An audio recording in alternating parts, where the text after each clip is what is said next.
Behind me is the last surviving toll gate in London, on a private road through Dulwich College. Back at the start of the 19th century, almost all the roads out of London were turnpikes, toll roads. And it wasn't just London.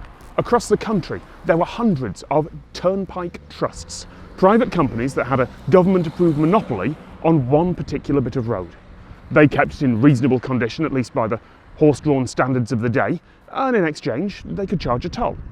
But travelling across country meant you'd be paying tolls to half a dozen different and possibly corrupt companies as you went.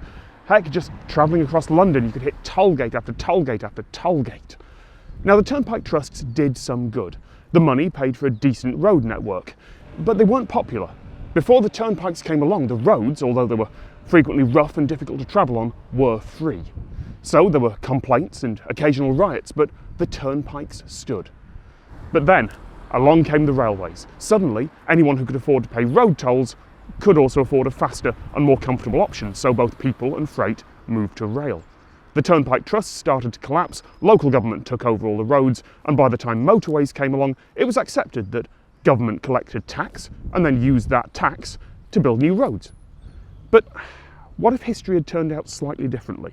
Where would we be if all the roads were still private? If every major route had a toll that went not to government, like the congestion charge or modern American turnpikes, but to a private company running it?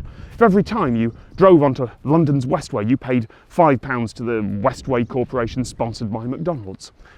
Well, actually, we would be in France.